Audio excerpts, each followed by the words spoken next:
All right, so we got Mike Korzemba. I've never seen a role player become a star overnight like this. Now listen, Josh Giddey is finally getting the fucking respect he deserves. I've been pushing this narrative for a long ass time. Niggas were saying we got fleeced by the fucking Thunder for giving up Caruso for Giddey. Now listen, we low-key did because I feel like we could have got some picks up out of them niggas, bro. We could have got them all them picks. Them some stingy ass niggas. We could have got at least like one fucking first round pick out of them niggas. That's my only discrepancy. Other than that, I knew that Josh Giddey trade was good. I didn't think it was great the way he's playing now. I did think he was going to be a solid triple-double guy, for sure. Knew that shit. Also, subscribe. If you're not subscribed yet, you're a bitch. Plain and simple. Subscribe. If you need daily sports gambling picks, join the WAP. A link in YouTube description. I'm the best sports gambler there is in the world. Yes. Something just as I've actually been really excited to watch this shit. I'm not going to lie. happening in Chicago. The Bulls were for a recent trade, but now Josh Giddey looks like a prize. A triple-double machine, a legitimate NBA All-Star. And he's an MVP candidate right now. I don't give a look me in my eyes and this nigga's been go look at the stats. Tell me this nigga's not an MVP fucking candidate right now. And the Bulls have only lost one fucking time. Right now, not saying he's gonna end the season like this, but right now he's an MVP candidate. he's not alone here. OKC is already loaded for the future. We know this. But now, they have a real big three. Chet Holmgren has gone from elite role player to just elite. With his improved offense and overall skill set, he could be Wemby's biggest rival for the next decade. Oh, facts. Somehow here, the NBA has an even bigger surprise. The Washington Wizards have been awful. They need young talent, which is why Denny Avdia has been making them look dumb. In Portland, Denny has exploded into an athletic force. And here's the thing about Denny. Now, I can stand on this shit. I remember, I think it was the year we took Patrick Williams. I don't remember what year that was. But I wanted us to take Denny Avdia so fucking bad. Like, I wanted Denny so fucking bad. I knew Denny was going to be good. I can stand on this. I knew Denny was going to be good. This doesn't surprise me. I knew Denny was going to be good. I wanted Denny Avdia so fucking bad. We took shitty-ass fucking Patrick Williams, my nigga. Should make the roof of my mouth itch. A potential franchise cornerstone. So the question now isn't just who has improved here. Instead, it's which one of these players will take a leap again. From role player to real stardom. That honestly, none of us saw. It's Giddey. So let's start with a question. When did Josh Giddey start getting mentioned in the same breath as Michael Jordan? I never thought this would happen, but against the Sixers, Josh Giddey... Those comparisons are crazy. ...since 1989 Michael Jordan to record a back-to-back triple-doubles. Wow, this was a man who in OKC was written off as a role player, but now 23.1 points, 10 rebounds, 9.1 assists per game, and he just turned 23 years old. Let's put these stats into context. Josh Giddey versus Cade Cunningham. Who do you think would win in terms of just pure numbers? Cade is 1 year older. He is supposed to be the potential superstar here, but Josh Giddey's stats are better. Nobody saw this coming, including me. So how did we miss it? Short answer, his own team gave up on it. To begin his career, Josh Giddey was a number 6 pick who looked like he had all-star potential. Year 2 Josh averaged 16.6, 7.9, and 6.2 a game. Those numbers are comparable to year 2 Russell Westbrook. But then came the life-changing moment. The allegations that messed with his fake ass allegations. But listen, them allegations probably is what led him to us. So I'm not gonna say it's a good thing because obviously you don't want no type of fucking bad allegations on you. But that led you to us. So in hindsight, thank you. and made the internet turn on him. Year 3, Josh Giddey saw a major down year, and just like that, no one believed in Josh anymore, except for the Chicago Bulls. In a move that a lot of people hated, Chicago moved Alex Caruso for Josh Giddey. Like I said, I don't hate it, but we could have got some picks out of these niggas, bro. The Thunder? There's no way we could have gotten no fucking picks out of these niggas. That's my only discrepancy. Other than that, I like it. I like it. I do. could have gotten first-round picks for Alex Caruso. Instead, they gave Josh the second chance he needed. Because while the rest of the world saw a scandal, Chicago saw something massive. Giddey was playing out of position. With an MVP at the point for OKC, Josh was playing minutes at power forward. But for the Bulls, a question still remained. What happened if the ball was in Josh's hands and he was given the chance to run the show? As it turns out, a 6'8" point guard with absolutely elite basketball IQ and eyes in the back of his head is a lethal weapon. Against the 76ers, let's dive in and Gidd play defense. Control Josh's out of the pick and roll. Here, he uses his body to keep Kelly Oubre away as Embiid collapses, and then easy floater. On this next play, we see his dribble package. But also, look at this pass. A filthy one-handed corner find for an open three. Most players are not able to see the angles that Josh is able to see. And also, most players, even point guards, never learn to control the game the way Josh is already doing. Facts. I love the glazing that's happening right now. I'm enjoying this glaze because the Bulls get no fucking love.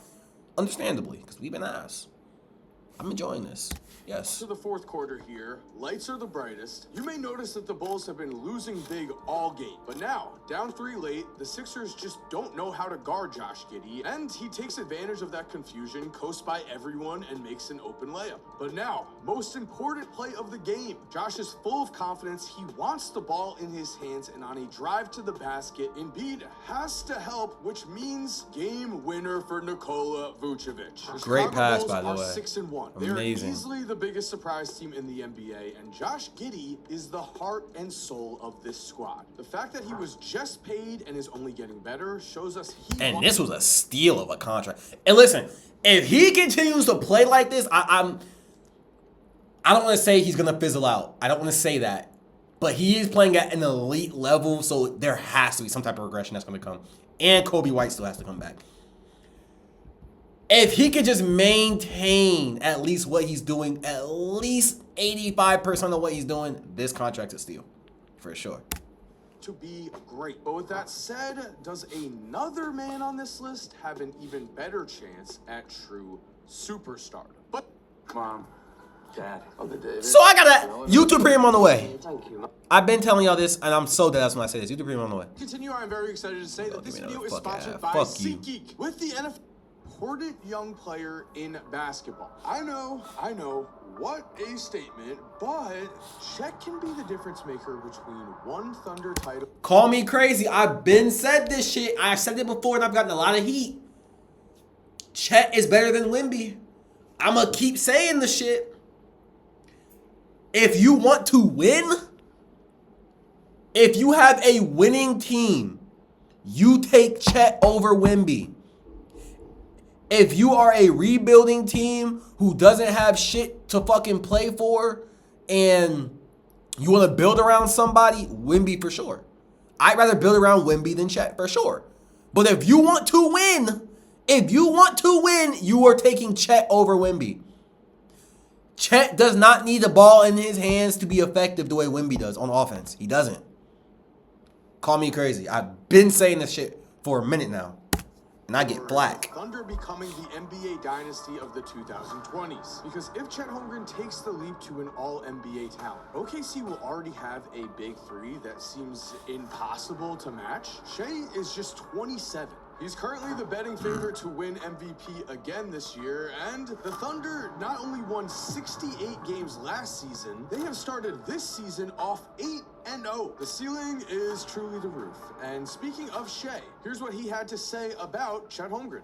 Everyone in the world that watches basketball can see that Chet isn't even a fraction of the player he's going to be. Shane went on to explain why he thought this, telling us, on top of all the things that are God-given and you can't teach, he has work ethic and he's driven and he wants way more for himself. A scary thought for the rest of the league, especially when we consider this. Has the NBA world been sleeping on Chet because of Victor Wembanyama's alien-like dominance? They have, if yes. Wemby did not exist, would we see Chet as the league's current unicorn center? He's 7'1". He's making 40% of his threes this season. He can dribble, he can pass, he can defend multiple positions. If you drop Chet in the 1990s, he would be the alien. And a leap in Chet's game is happening right in front of our eyes. Because back in the 2025 playoffs, the seeds for this leap were planted. After only playing in 32 regular season games, Chet played in 23 playoff games and led the Thunder in rebounds per game, blocks per game, and finished third in points per game. Without Chet Holmgren on their roster, does Oklahoma City still win the 2025 Probably title? not. You may think different. I would argue no, they do not. The finals came all the way down to a Game 7, and in that Game 7, Chet had 18 points, 8 rebounds, and 5 blocks. Shea knows how valuable Chet is, because on top of all of this, Chet also had the highest on-off plus-minus of any starter during OKC's title run. But as we know, there is a difference between an elite starter who knows his role and an actual All-NBA star in the current league. So in the first game of this year's season, did we see that star potential in play? Oh yeah, I think that nigga Chet went for like 35 or something like that in the opening game. Something like that. Already there, it is his offense that is going to help Chet make the leap. And on the first basket of the season, we saw a big body play by Chet. Then on play 2, let's watch as Chet isos Kevin Durant and hits KD with a mini fadeaway that would make Kevin Durant himself proud. Chet has been in his offensive bag, and throughout this entire game, he was also splashing threes, but I want to highlight his finishing. Chet's touch around the rim is top tier. Every season of his career, he shot over 70% around the basket, and this season is no exception. We know it is extremely rare for a 7'1" big man to have the ability to score from anywhere. We also know Shea is the MVP of this squad. J-Dub is already an all-star. If Chet takes this lead, how does anyone beat this team? They might not be able to. We will soon find out. But for now, let's finish with the actual most unexpected player on this list. As we have to wonder here, when did Deni Avdija become an all-star? Deni has been fucking. Deni has been fucking nice. Been fucking nice. Since Washington, nigga has been nice. Niggas just did not want to see it because first of all, he played for the fucking Wizards. And niggas still probably don't want to see it because he plays for fucking Portland. But now niggas want to see it because Dame's back. If Dame wasn't on this fucking team grabbing media attention, we still wouldn't be talking about this nigga Deni. That's a fact.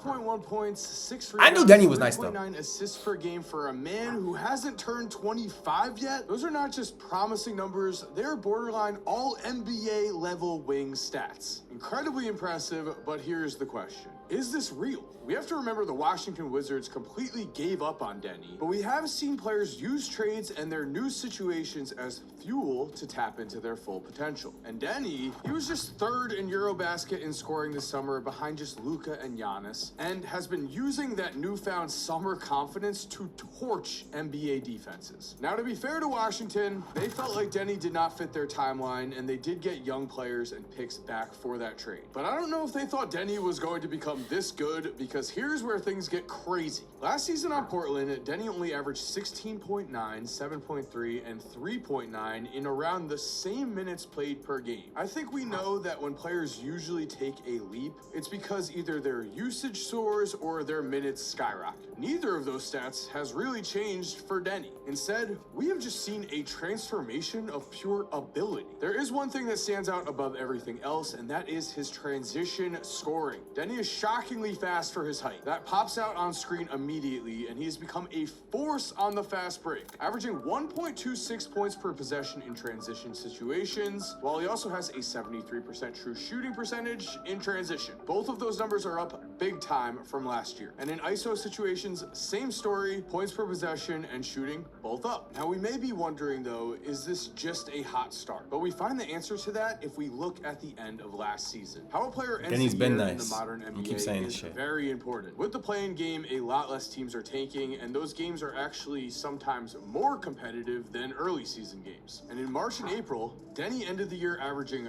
24.9 points, 10.6 rebounds, and 5.5 assists per game, which means the signs for us were there. And Portland has been another surprise team, currently 4-3, 7th in the West, with a young roster that looks very promising. So our final question of this video, how high is Deni's new ceiling? And there we have it. Pretty fucking high. I've been saying Deni was gonna be nice. I'm gonna keep fucking saying it, because I fucking called that shit, bro. Make sure you guys like, comment, subscribe. Appreciate y'all watching. I'm out of here.